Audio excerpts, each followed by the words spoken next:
There comes a moment when the air feels heavier, yet clearer, when something in you knows the test is over. You are no longer walking the road of seekers. You stand at the gates of the initiated. Every hardship, every silent battle, every unanswered question was not punishment, it was preparation. I am HENG. For years I have watched how life tempers those who are chosen, not with comfort, but with fire. Some are broken by it. A few rise from it. And you, standing here in this moment, have risen. The trials you endured were not random. They were the silent language of the universe, shaping you for a higher path. In this teaching, I will reveal principles that most never hear, not because they are secret, but because few are ready to truly hear them. You will learn how discipline becomes effortless when it flows from truth, how the body can be trained not just for strength, but for unlocking awareness, how to master the mind until it moves like still water, untouched by the storms of the world. I will speak of impermanence as liberation, not as loss, but as the freedom to move without chains. You will hear how sensitivity is not weakness, but the highest form of strength, and why detachment from identity does not make you less. It makes you limitless. Stay with me until the end, for the final truth is not in the first step. It is in the last one we take together. Welcome to Quantum Chi Wisdom, where ancient ways meet the present moment. If you are ready to walk this path with clarity and courage, join us. Subscribe, so these teachings find you when you need them most. The gate is open. Step through. There is a place within you that has been speaking for years, yet its voice is softer than the noise around you. Most people never hear it, not because it is weak, but because they are always facing outward, pulled by the countless hands of distraction. When I first began training, I thought mastery was about doing more strikes, more forms, more hours. My teacher only smiled and said nothing. One day, he asked me to sit by the temple gate and watch the world pass. For hours, people came and went, merchants shouting, children playing, travelers hurrying past. The noise surrounded me, my mind followed it, chasing the sounds, the faces, the movement. Then, in a pause between footsteps, I noticed something. I had not been watching myself at all. The first step of self-mastery is to turn the eyes inward. This is not about shutting out the world. It is about seeing clearly where your attention rests. You may think you control it, but in truth, it drifts, pulled to worries, memories, and desires without your command. When you reclaim your attention, you reclaim your life. In the temple we learn this not through force, but through awareness. Like a river, the mind will wander. You do not dam it, you guide its flow back to the source. A single breath taken with awareness can be the start. The sound of your own heartbeat can be a reminder. The world will always call to you. Its voices are loud, insistent, and endless. But when you can turn your gaze inward, calmly, gently, you will find that the noise no longer pulls you. You begin to see that the truest strength is not in controlling the world, but in mastering where your own eyes rest. Discipline without truth is like a sword, without a sharp edge. It may look strong, but it will fail when it meets resistance. In the old monasteries, discipline was never about punishment or rigid control. It was about alignment, acting from a place where your values and your actions meet without conflict. There is a story of a young monk who wanted to prove his dedication. He would rise before dawn, train until his body trembled, and fast for days. The elders watched him quietly. One morning, the head monk approached and asked, "Why do you push so hard?" The young monk replied, "Because I must prove I have discipline." The elder smiled faintly and said, "If you must prove it, it is not yet real. True discipline is not born from fear of failure or the hunger for approval. It grows from honesty, the kind that does not shift when your mood changes or when comfort tempts you away from the path. When you act with this kind of integrity, you no longer need to force yourself. The action flows naturally because it is rooted in who you are. This is why ancient teachers spoke less about willpower and more about clarity. When you are clear about your purpose, Patience becomes a companion, not a burden. Obstacles no longer feel like punishments, but as part of the training. Distractions lose their hold, because they have no place in the truth you've chosen to live by. Discipline anchored in truth is quiet. It does not boast. It does not exhaust itself to be seen. Like a mountain, it stands through seasons of heat and storm, unmoved. And in time it shapes you, not into someone who must constantly fight themselves, but into someone whose every step is steady, because it is walked in alignment with the deepest truth they know. In the old training halls, the first lesson in balance was not about standing on one leg or holding a perfect stance. It was about noticing. Noticing when the body leaned too far, when the breath grew shallow, when the mind was no longer present. Balance, they taught, begins in awareness. There was once a craftsman who shaped bamboo flutes for the temple. When asked how he chose the right bamboo, he said, "I listen to the stalk. If there is tension within, the sound will never be pure. I must find the one that is already at peace with itself." In the same way, harmony within us begins when we can hear where we are tense, rigid, or out of tune. Inner alignment is not about making life fit your desires. It is about adjusting yourself to meet reality with grace. Sometimes this means releasing an expectation that no longer serves you. Other times, it means stepping forward with renewed strength when the path demands more of you. In either case, resistance only deepens imbalance. When you are aligned within, discipline feels natural. You are not forcing yourself against an inner current. You are moving with it. This is why the river can carve through stone without struggle. Its persistence is matched by its ability to flow around what it cannot move. Self-mastery grows when you notice the moments you are fighting the inevitable or chasing what was never meant for you. By pausing, breathing, and realigning, you bring your thoughts, actions, and values back into a single steady stream. From this place, change no longer feels like a threat. It becomes a companion on the journey. A wind that guides the sails rather than tears them. Harmony is not found by controlling every wave, but by adjusting your course until you and the tide move as one. The body has its own language, but most people never learn to listen. They use it to move through the day, yet remain strangers to its depths. In the temple, we are taught that the body is not just a vessel, it is a gateway. Through it the mind can be sharpened, the spirit steadied, and awareness deepened. Kung Fu and Qigong are not only about strength or agility. Every stance, every breath, every shift of weight is an act of attention. When the hand moves, the mind follows it. When the foot meets the ground, awareness anchors there. Over time, the division between body and mind fades. They move as one. There is a story of a master who asked his student to sweep the training hall each morning. At first, the student thought it a chore, but the master instructed, "Feel the weight of the broom. Listen to the sound of the bristles. Breathe with each movement." Days turned to months, and the student began to notice a change. His thoughts no longer wandered as easily. His body no longer moved without his mind.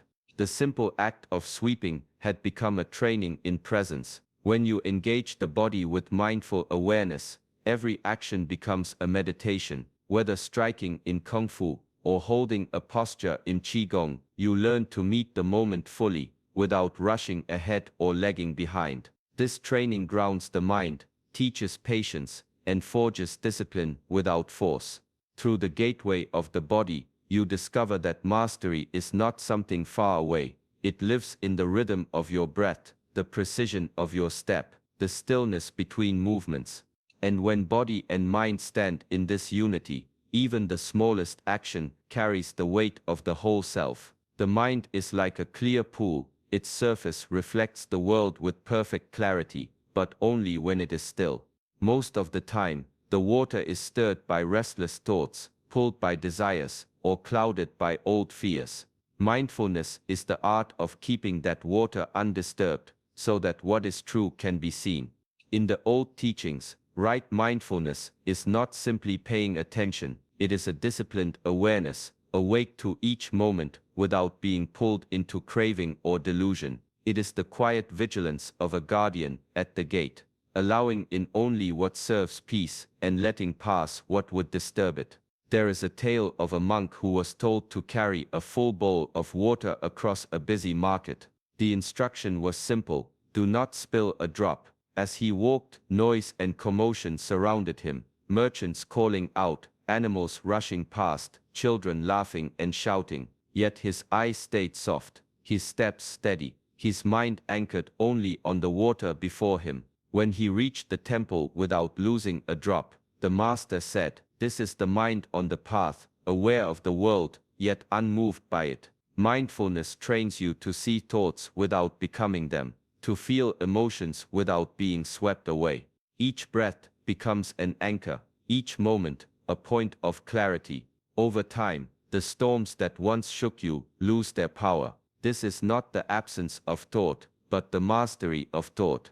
You choose what to hold and what to release. You guard the stillness that allows wisdom to arise. And in this state, even in the midst of chaos, the mind remains like that clear pool, reflecting all, yet disturbed by nothing. A leaf falls from the tree, spinning gently before it meets the ground. By spring, new leaves will grow, and by autumn, they too will return to the earth. The tree does not mourn this, it understands the rhythm of change. In the same way, all things in life rise and fall, appear and fade. Nothing is held forever. In the old temples, students were taught to meditate beside a flowing river. They were told to watch the water pass for hours. At first, the mind wandered, restless, but slowly, the lesson revealed itself. No single ripple could be kept, no current held in place. The river moved on, whether one wished it to or not. Impermanence is not a cruel truth, it is the very thing that frees us. When you see that every thought, every feeling, every moment is transient, you no longer cling as tightly. Joy is savored without fear of losing it. Pain is endured with the knowledge that it will pass. Even the self you think you are is not fixed, but changing with each breath.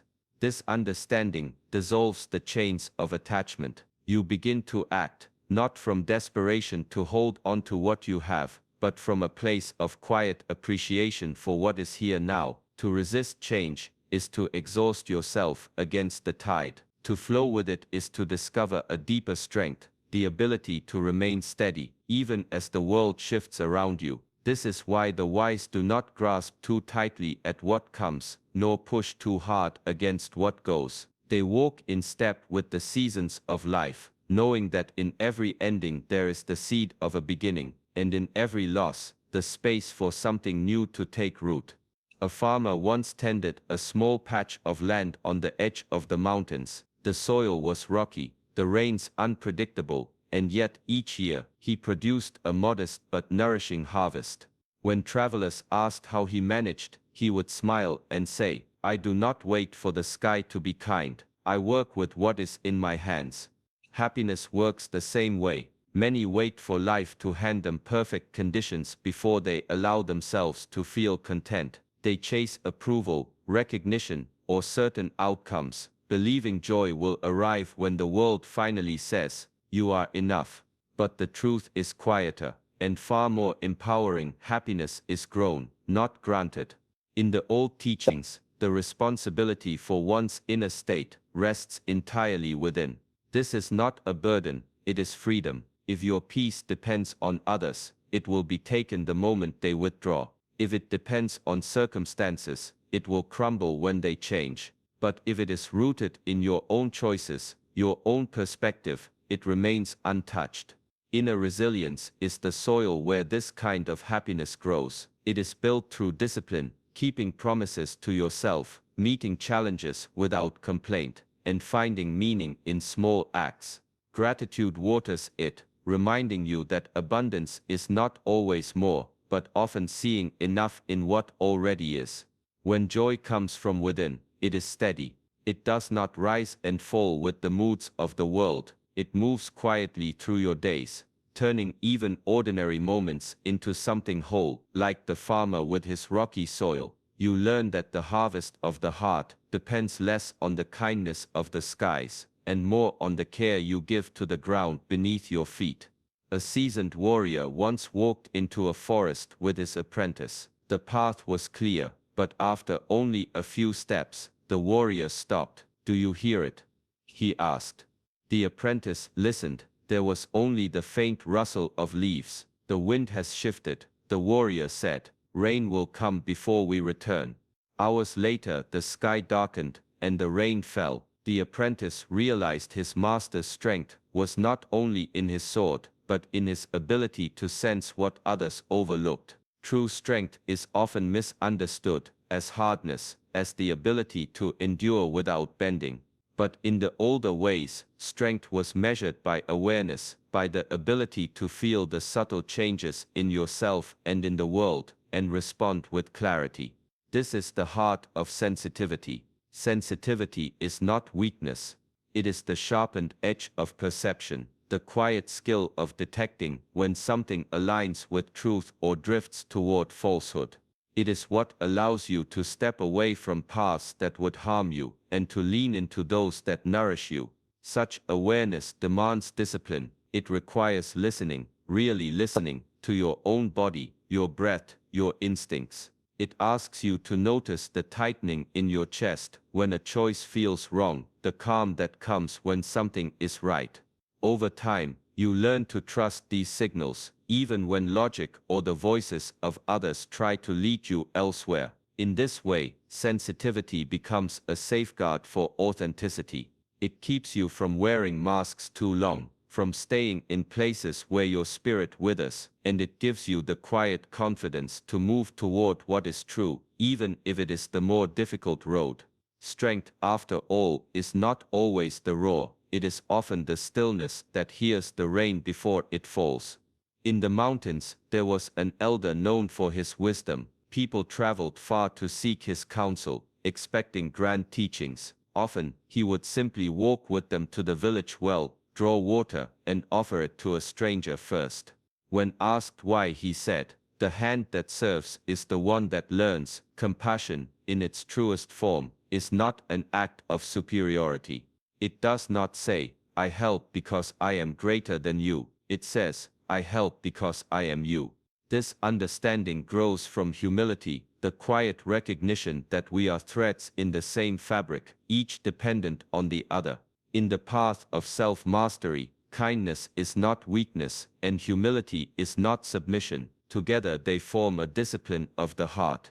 When you treat others with care, you practice patience. When you treat yourself with care, you practice acceptance. Both are needed, for a harsh heart toward oneself cannot truly be gentle toward the world. Ancient teachings often speak of the warrior who bows before the farmer, or the ruler who eats last after all are fed. These are not just gestures of respect. They are reminders that strength is sustained through connection, and connection is sustained through humility. To be compassionate without humility is to give with one hand while keeping a wall with the other. But when compassion is anchored in humility, the wall disappears. Every act of service, every forgiving word, every moment of understanding becomes a reflection of shared humanity. In this way, kindness becomes more than an occasional choice. It becomes a way of moving through the world. You no longer stand above or below others. You walk beside them, knowing that in lifting another you are also keeping your own spirit light. A traveler once arrived at a remote temple with only a single bowl of rice to his name. Seeing a group of monks preparing their evening meal, he offered his portion to the pot without hesitation. The meal was shared among many, yet when his bowl was returned, it was filled higher than before. The abbot told him, "In giving, you have joined the circle where nothing is ever truly lost." Generosity, in the deeper teachings, is not measured by the size of the gift, but by the openness of the heart. The Shaolin Way teaches that what you give, whether time, energy, or attention, does not diminish you. Instead, it multiplies, returning in forms you may not expect. A kind word, given in passing, may return years later as an unexpected ally. A moment spent listening may open a door you never thought to knock on. This is not a transaction, it is a rhythm of life. Just as rivers give themselves to the sea and are lifted back as rain, what you pour out will find its way back to you. The discipline lies in giving without keeping a ledger, trusting the cycle more than your own accounting. Generosity also strengthens mastery over the self. It loosens the grip of fear that says, I must hold tightly to survive. It trains the mind to see abundance in connection rather than possession, and in offering your attention fully to another, you sharpen your own presence, for you cannot give true attention without being wholly in the moment. Those who live generously often find their lives unexpectedly full, not because they take more, but because the act of giving has made their world larger. In this way, generosity becomes not just an offering, but a multiplication of the spirit itself. A potter once shaped a flawless clay jar and placed it in the marketplace. People praised his skill, and for many seasons, the jar was admired. One day, a storm struck, and the jar fell, breaking into pieces. The potter swept the shards aside and began shaping new clay. When asked if he was saddened by the loss, he replied, I am the hands that create, not the jar that is made. Detachment from identity is much the same. We often mistake ourselves for the roles we play, the titles we hold, or the successes and failures that mark our past. Yet all of these are like the jar. They may be beautiful, useful, or meaningful, but they are not the essence of who we are. In the older teachings, detachment was never about coldness or withdrawal, it was about freedom. When you know your worth beyond the shifting labels of the world, you are no longer chained to the need for constant praise, nor crushed by moments of loss. This discipline begins with noticing how tightly you cling to certain identities, how your mood lifts when praised in your role or falls when it is questioned. By seeing these reactions clearly, you begin to understand they are ripples on the surface, not the depth of the water. To live with this understanding is to walk with steadiness.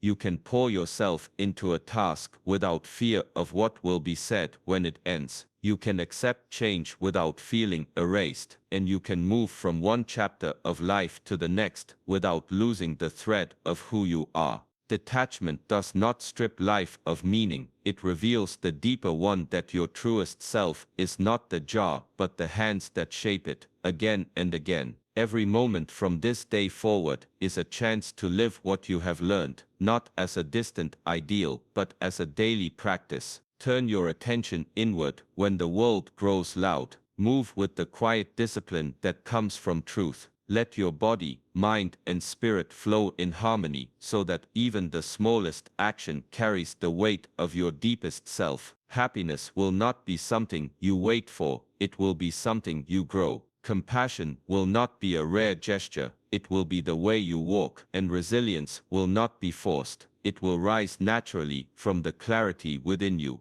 Remember, you were never simply wandering. Every step, every trial, every silent victory has brought you here, to the place where you stand now, aware, steady, and ready. You were always chosen, and now you know the reason. May these teachings guide you gently, not only in moments of stillness, but in the living rhythm of your everyday life. If this path speaks to you, let it stay close. Like this video, share it with those walking their own journey, and subscribe to Quantum Chi Wisdom so these lessons can return to you when you need them most. Walk in peace and carry your light quietly.